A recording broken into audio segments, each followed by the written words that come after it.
स्वागत है दोस्तों।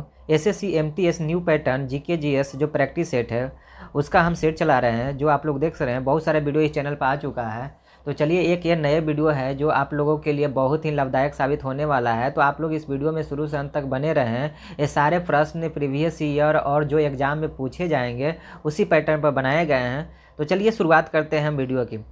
आप लोग देख सकते हैं जो पहला प्रश्न है दोस्तों कि राष्ट्रीय नृत्य शिरोमणि पुरस्कार 2022 से किसे सम्मानित किया गया है। 4 ऑप्शन दिए गए हैं, अपर्णा सतीशन, संता धनंजयन, बिरजू महाराजन या अनिदिता नियोगी अनाम। तो इसका राइट आंसर है दोस्तों आपका Aparna Satheesan is the right answer. देखिए बात करते हैं कि राष्ट्रीय नृत्य शिरोमणि पुरस्कार ये क्या है। तो ये जो आयोजन है उत्कल युवा संस्कृति संघ ओडिशा के द्वारा किया जाता है। किस राज्य के द्वारा किया जाता है दोस्तों? उड़ीसा राज्य के द्वारा किया जाता है। राष्ट्रीय नृत्य शिरोमणि पुरस्कार भारत और विदेश के उत्कृष्ट नृत्य कलाकारों और संगीतकारों को भारत के पारंपरिक शास्त्रीय कला रूपों को बढ़ावा देने और संरक्षित करने के लिए दिया जाता है, याद रखिएगा। आइए अगले प्रश्न की ओर चलते हैं। अगला जो प्रश्न है दोस्तों कि मनुष्य निम्नलिखित में से किस वर्गीकरण के अंतर्गत नहीं आता है। तो वर्टिब्रेटा, कार्डोडेटा और होमिनिडी या पेरोफेरा। तो इसका राइट आंसर है दोस्तों ऑप्शन नंबर 4 है, पोरीफेरा के अंतर्गत मनुष्य नहीं आता। इसके अंतर्गत स्पंज एक एम्यूरडंडी पेरोफेरी संघ का एक समुद्री जीव है। यह मीठे एवं खारे पानी में पाया जाता है। जो पेरोफेरी के जो जीव है, जंतु निवाह बनाकर अपने आधार से चिपके रहते हैं और यह एकमात्र ऐसा जंतु है जो चल फिर नहीं सकते हैं। ये लाल एवं हरे आदि कई रंगों में होते हैं। इनका शरीर पौधों की तरह शाखा प्रशाखा युक्त होता है, याद रखिएगा। पोरीफेरा जो होते हैं ये मनुष्य के अंतर्गत नहीं आते हैं। आइए अगले प्रश्न की ओर आते हैं। अगला जो प्रश्न है दोस्तों कि भोपाल की बेगमों ने 20वीं सदी की शुरुआत में लड़कियों के लिए एक प्राथमिक विद्यालय की स्थापना किया था। अलीगढ़, पुणे, मुंबई, लाहौर। इसका राइट आंसर है दोस्तों अलीगढ़। अलीगढ़ में भोपाल की बेगमों ने एक प्राथमिक विद्यालय की स्थापना किए थे। चलिए अगले प्रश्न की ओर आते हैं। अगला जो प्रश्न है दोस्तों कि किस राज्य की या असम, माने असम का एक लोकप्रिय खेल है जो गेंद से खेली जाने वाली कबड्डी से मिलता जुलता है। तो फील्ड हॉकी, खो खो, धोप खेल या क्रिकेट। तो इसका राइट आंसर है ऑप्शन नंबर सी, धोप खेल। धोप खेल असम में खेले जाने वाला एक पारंपरिक बॉल गेम है दोस्तों। क्या है? बॉल गेम है। यह खेल 4 झंडों से बांधे 125 मीटर एवं 80 मीटर के मैदान पर 11 लोगों की 2 टीमों के बीच खेली जाती है। यह गति, सहन शक्ति और कलाबाज कौशल का परीक्षण होता है इसमें दोस्तों। चलिए आइए अगले प्रश्न की ओर आते हैं। अगला जो प्रश्न है कि निम्नलिखित में से किस भौतिक राशि फिजिकल क्वांटिटीज की एसआई वही होती है जो कार्य की होती है। माने एसआई यूनिट जो कार्य की होती है, जो जूल होती है, वही किसी और भी भौतिक राशि की होती है। तो बल की, शक्ति की, दबाव की या ऊर्जा की। तो इसका राइट आंसर है दोस्तों ऊर्जा की। अब बात करते हैं कि किसी वस्तु में कार्य करने की जो क्षमता है उसी को ऊर्जा कहते हैं। और ऊर्जा एक अदिश राशि है दोस्तों। कैसी राशि है? यह एक अदिश राशि है और इसका एसआई मात्रा क्या होता है? जूल होता है। जूल कह लीजिए या न्यूटन मीटर कह लीजिए, दोनों एक ही हैं। इसी तरह से कार्य जो होता है, कार्य का भी यही फार्मूला होता है। वर्क डन बराबर फार्मूला होता है फोर्स इंटू डिस्प्लेसमेंट। तो फोर्स का न्यूटन और डिस्प्लेसमेंट का मीटर, तो न्यूटन मीटर। न्यूटन मीटर को ही क्या कहा जाता है दोस्तों? तो जूल कहा जाता है।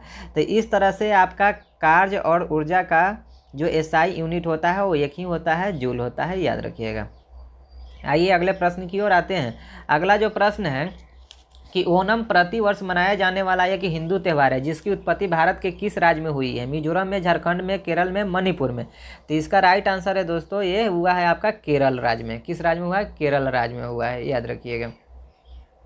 आइए अगला प्रश्न की ओर आते हैं। अगला जो प्रश्न है कि निम्नलिखित में से कौन सा हवाई अड्डा अमृतसर में स्थित है? तिरुवनंतपुरम अंतर्राष्ट्रीय हवाई अड्डा, इंदिरा गांधी अंतर्राष्ट्रीय हवाई अड्डा, डॉक्टर बाबा साहेब अम्बेडकर अंतर्राष्ट्रीय हवाई अड्डा, श्री गुरु रामदास जी अंतर्राष्ट्रीय हवाई अड्डा। तो इसका राइट आंसर है श्री गुरु रामदास जी अंतर्राष्ट्रीय हवाई अड्डा।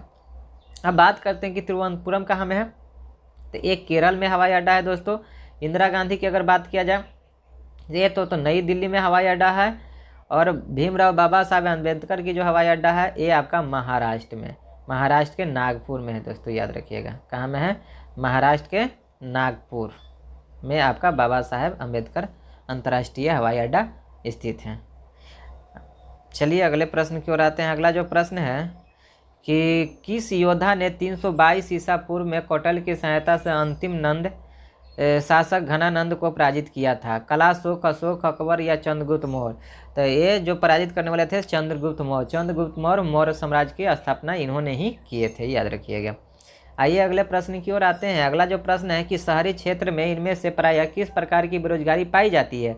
चक्रीय बेरोजगारी, मौसमी बेरोजगारी, खुली बेरोजगारी या शिक्षित बेरोजगारी? तो इसका राइट आंसर है दोस्तों शिक्षित बेरोजगारी। किस प्रकार की बेरोजगारी पाई जाती है? तो शिक्षित बेरोजगारी। आइए अगला प्रश्न आते हैं। अगला जो प्रश्न है कि निम्नलिखित में से किस भारतीय गायक या गायिका को 2001 में भारत रत्न प्राप्त हुआ था? आशा भोसले, श्रेया घोषाल, लता मंगेशकर या अली अकबर खान? तो इसका राइट आंसर है दोस्तों लता मंगेशकर। लता मंगेशकर को 2001 में भारत रत्न से सम्मानित किया गया था। आइए अगले प्रश्न की ओर आते हैं। अगला जो प्रश्न है कि प्रसिद्ध उपन्यास द व्हाइट टाइगर किस लेखक या लेखिका ने लिखा है? अरुंधति राय, झुम्पा लाहिड़ी, अरविंद अडिगा या विक्रम सेठ? तो इसका राइट आंसर है अरविंद अडिगा। अरविंद अडिगा जी ने लिखे हैं द व्हाइट टाइगर। आइए अगले प्रश्न की ओर आते हैं। अगला जो प्रश्न है दोस्तों कि अदिति अशोक का संबंध निम्नलिखित में से किस खेल से है? शूटिंग से, टेनिस से, शतरंज से, गोल्फ से? इसका राइट आंसर है दोस्तों गोल्फ। गोल्फ से संबंधित है आदित्य अशोक, याद रखिएगा। आइए अगले प्रश्न की ओर आते हैं। अगला जो प्रश्न है कि चंगेज खां के नेतृत्व में मंगोलों ने किस वर्ष उत्तर पूर्व ईरान में ट्रोऑक्सियान पर आक्रमण किया था? 1208, 1213, 1205, 1219? तो इसका राइट आंसर दोस्तों आप लोग भी बता सकते हैं कमेंट बॉक्स में, जल्दी बताइए। और मैं इसका बता दूं राइट आंसर आपका 1219 है। 1219 इज द राइट आंसर, याद रखिए। चलिए तो ये वीडियो था, आप लोगों को अगर अच्छा लगा है तो लाइक कीजिए, चैनल को सब्सक्राइब कीजिए और अधिक से अधिक अपने दोस्तों के भी चैनल को शेयर कीजिए। तब तक के लिए जय हिंद, वंदे मातरम दोस्तों।